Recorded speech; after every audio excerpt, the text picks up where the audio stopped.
Hey everyone, today we'll be going over triangles in the Pythagorean Theorem and how you can use them to solve problems. We'll be starting off with some basic triangle facts, so if you're already familiar with them, feel free to skip this. Our first fact is that the sum of the three angles of any triangle is 180 degrees. You can see this if you draw out a triangle, then draw the line parallel to one of its bases. Then, since these two angles form a z, and these two angles form a z as well, these angles are equal. So then if you add up these angles, they're 180 degrees since they're equal to the straight line. So then the sum of the angles of the triangle must be 180 degrees as well. Our second fact is that the sum of any two sides of the triangle must be greater than the third side. What this is basically saying is that given any 2 points, the shortest distance between these 2 points is through the straight line. And from here, if we take one side of the triangle and the next side of the triangle, then the sum of these two sides isn't this straight line between the 2 points, so its distance must be greater than that straight line, which is basically what this is saying. Our third triangle fact is that 1/2 times the length of any base of the triangle times the length of the altitude corresponding to the triangle, which is the height of the triangle, or the perpendicular line from the base that hits the vertex of the triangle, is equal to the area of the triangle. Now, we'll be going over 4 special types of triangles. The first special triangle is the isosceles triangle that has 2 equal sides, which we mark with these ticks.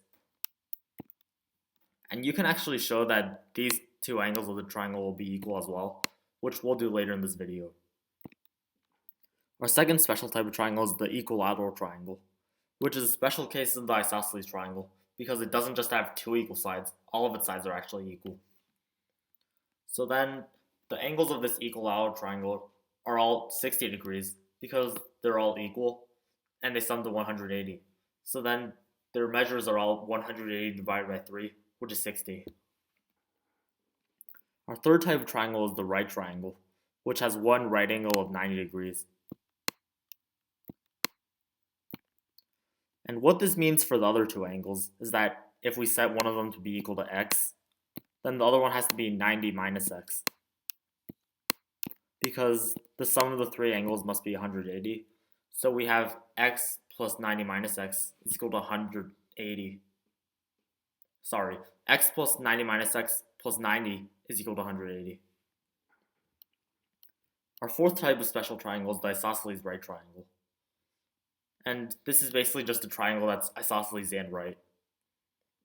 And since if we let this be x, then since it's isosceles, the other angle must be x as well. But since it's right, these 2 x's must add to 90 degrees, so the x's are actually equal to 45 degrees. We'll move on to triangle congruence now. This is basically just going to be a definition, so if you're familiar with this already, feel free to skip it again. The definition of triangle congruence is if they have the same sides and the same angles. The way I like to think about this is if I could rotate one of the triangles and then move it to the other triangle, and if they would be exactly overlapping on each other, then they're congruent. For example, here I have A, B, C, and D, E, F. Since they have all the same sides and the same angles, they're congruent.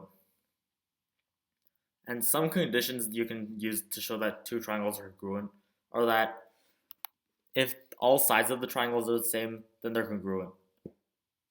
Like here we have AB is equal to DE, AC is equal to DF, and BC is equal to EF, which means the triangles are congruent.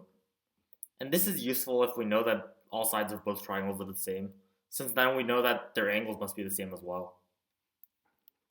The second way we can know if 2 triangles are congruent is if all of their angles are the same, and at least one of their sides that correspond to the same angle are the same. For example, here we have angle A is equal to angle D, angle B is equal to angle E, and angle C is equal to angle F.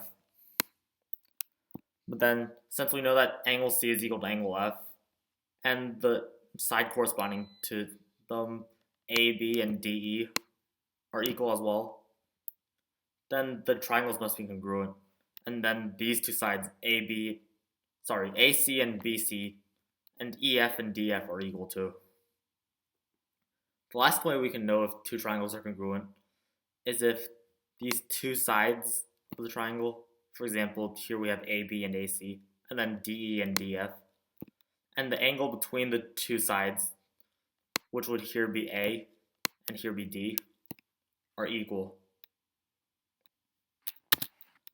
Now we'll move on to triangle similarity, which I like to think about as kind of the more general form of congruence, which is where if their angles are the same, but their side lengths aren't necessarily the same. And two other ways we can know if two triangles are similar are if, one, all sides of both triangles are in the same ratios. For example, here we have the sides of a triangle are 2, 3, and 4, and the sides of the second triangle are 4, 6, and 8, which is basically just the sides of the first triangle multiplied by 2, which means that these two triangles are similar. And from here we know that this angle must be equal to this angle must be equal to this angle, and finally this angle must be equal to this angle. Now the second way we can know if two triangles are similar are if the two sides of the triangles are in the same ratio, and that the angle between these two sides are equal. Like here we have 5 and 5. And in the second triangle we have 10 and 10, which means that they're both equal in both triangles, so that they're in the same ratio. And since we know that these two angles are equal, then these two triangles are similar. This means that we can solve for a missing length in this triangle, because we have 3 here. And since the ratio between the two triangles are the same, then this one must be 6 to account for that. Now we'll get started with the Pythagorean Theorem. What this says is that in any right triangle, the length of A squared plus the length of B squared is equal to the length of C squared. Here we call A and B the legs, so A would be one of our legs, and B would be our other leg. And then we call C our hypotenuse. And this is only true for right triangles, because when we don't have a right triangle, we can't really distinguish between what's a leg and what's a hypotenuse, since we can't have something corresponding to a right angle. And here's a cool proof of the Pythagorean theorem. What we have here is two squares of side length A plus B, which means that they have the same area. Now in the first square, the area is made up of 4 of these congruent triangles. This one, this one, this one, this one. And these 2 squares that have side length A and B. So the area of these 2 squares in total is A squared plus B squared. Now in the second square, we have these 4 congruent triangles again. But this time we only have 1 square in the middle. So if we call the length of the square C, then its area is C squared. Now, since the area of these 2 big squares are equal, and the area of these 4 triangles are equal, subtracting them would give them the same area as well, which means that these white areas are equal. As in that this white area plus this white area is equal to the white area from the other diagram. Which basically gives us A squared plus B squared equals C squared, as we wanted. Now you might be asking, why is this white shape a square? And the reason for this is that these 4 colored triangles are congruent. So if, for example, we let this angle be x, then since this is a right triangle, its corresponding angle would have to be a 90 minus x. And since these triangles are all congruent, then this is the same for the other triangles as well. So this would be x, and this would be 90 minus x. And to have all of these add up to this straight angle, which is 180, we would have to have this be 90. Since x plus 90 minus x is equal to 180. This shows that this white figure has 4 right angles, since we can apply the same logic to these angles as well. And since all of these triangles are congruent, they have the same side length c, which means that our white figure is a square because all of its angles are 90 degrees, and it has 4 equal sides. Now that we've finished going over triangles in the Pythagorean theorem, we can use them to solve problems. Our first problem out of 3 is going to be something from the earlier part of the video, which is to show that an isosceles triangle has 2 congruent angles. We'll do this by drawing in one of the altitudes, like right here, which is going to be perpendicular to the base and form 2 right angles. Now, since an isosceles triangle has 2 equal sides, we'll let these sides be x and the height be h. And what we're going to do is show that the left side of our base, which we'll call A, is equal to the right side of our base, which we'll call B. So by the Pythagorean theorem, since we have right angles here and here, we have a squared plus h squared equals x squared, and similarly b squared plus h squared equals x squared. And we can subtract these two equations from each other and get another true equation, which will basically give us a squared minus b squared equals 0 after the h squareds and the x squareds cancel. And by adding b squared to both sides, we get a squared equals b squared, which is enough to show that a equals b. Some of you might be wondering, wouldn't, for example, b equals negative a also be a solution? While it would be, we can't have negative lengths, which means that those solutions don't matter in our context. So that the only solutions here are a equals b, or when a and b are equal. Which means that we can replace this b by an a. And now our left triangle formed by this a, this h, and this x, and our right triangle, also formed by a, h, and x, are congruent because the 3 sides are equal. And since these 2 triangles are congruent, their corresponding angles are congruent too, so that these angles must be equal to each other. And now we've shown that an isosceles triangle has 2 congruent angles, which are opposite of its 2 congruent sides, here and here.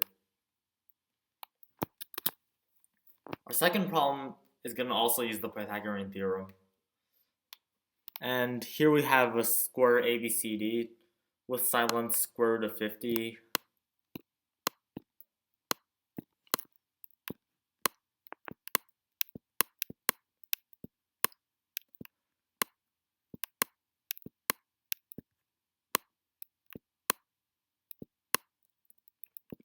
And with length BE equals 1. And it wants us to find the area of inner square EFGH. We'll do this by finding one of the side lengths of the square and squaring it.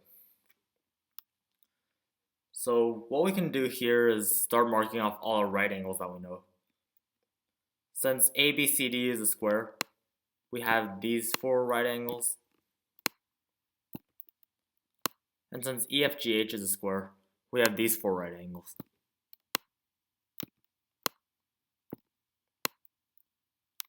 And because we have straight lines here, here, here, and here, we know that these are also right angles because a right angle plus a right angle is a straight angle. Now let's look at triangle EBC.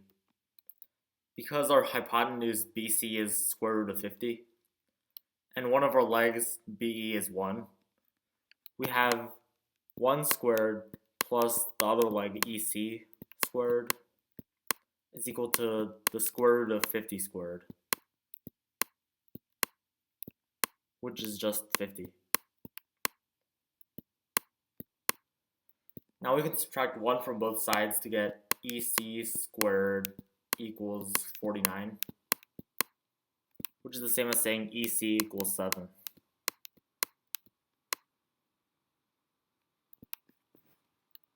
We'll use this information later when it comes in handy.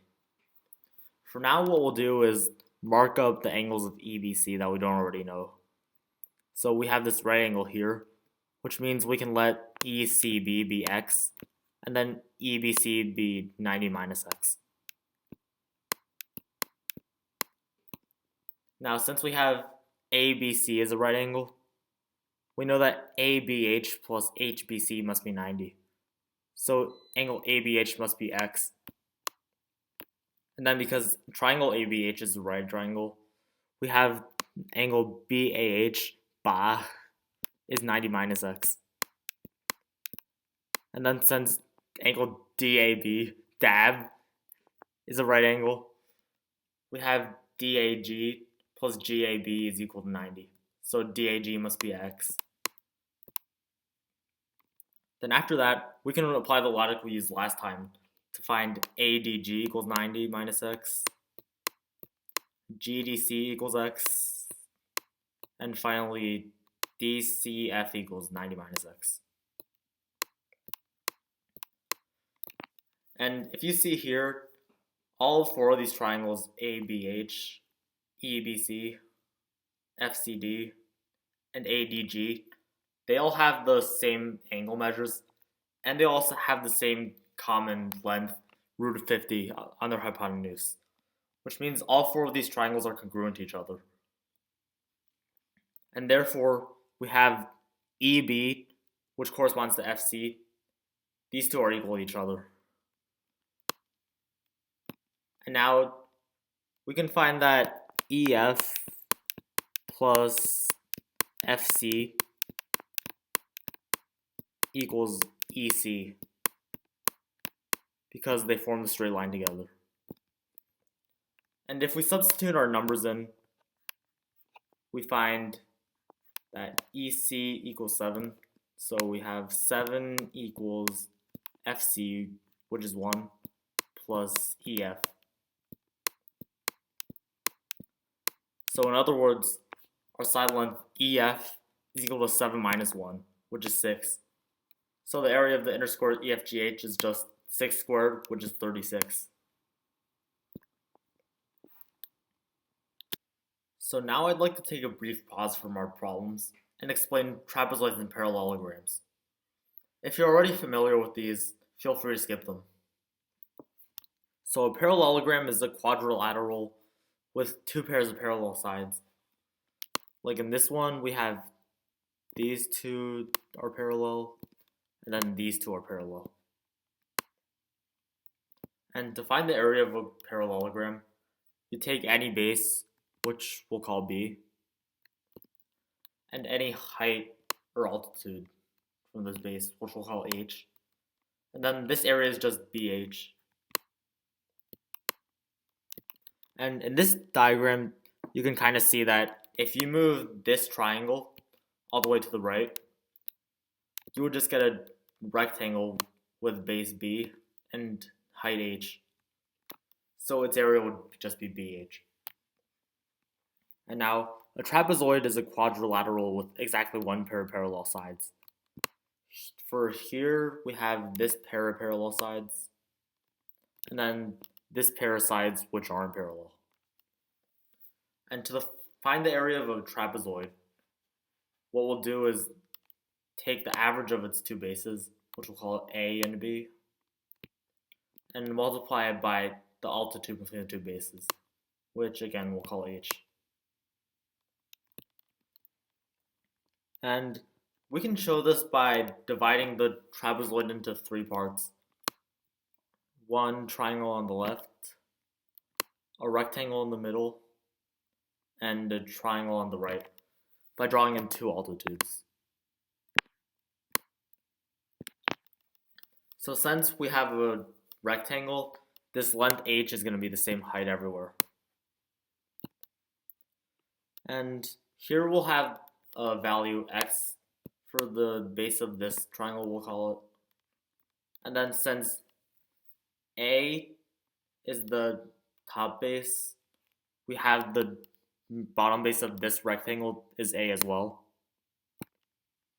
And finally, since this large base of the trapezoid is totals to B, this value of the right-hand base must be B minus A minus X, so that X plus A plus this value is equal to B. Now to calculate the area of this, we find the area of this right triangle, which is hx over 2.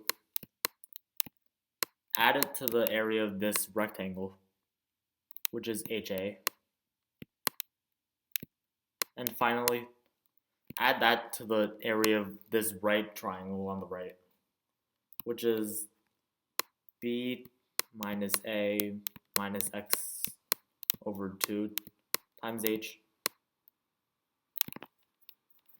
And what this simplifies to is A plus B over 2 times H, because the hx over 2 cancels out with this negative hx over 2 here. And what this is just the average of our two bases multiplied by the height. Okay, so our last problem, number 3, is going to use our formula for the area of a trapezoid. So here we have a trapezoid ABCD, and we want to find its area. So here we have altitude BE, which forms two right angles with AED, because we have a straight angle and a right angle here, so 90 plus 90 equals 180 with these two right angles. Now we can look at triangle ABE and use the Pythagorean Theorem because we have a right angle. So we have AE squared plus 224 squared equals 30 squared. And if we solve this, we can find AE equals 18, which I'll leave for you to check on your own. And after this, we can draw in another altitude, which we'll call CX from C, which splits this part of our trapezoid into a rectangle and a triangle. A rectangle is going to have bases 50 and 24. So now we can solve for xd using the Pythagorean Theorem. We have xd squared plus 24 squared equals 25 squared. So then after solving, we get xd equals 7. Now, solving for AD by adding up AE, EX, and XD, we find that AD equals 75. And from here, we just use our formula to find that 24 times the average of 50 and 75 is our area. And if we calculate this, we get that their area is 1500. So here we've just given 3 examples of problems you can solve, but there are much more difficult problems that involve just the Pythagorean theorem and triangles and similarity and what we've covered today. Thanks for watching, and please make sure to try the problems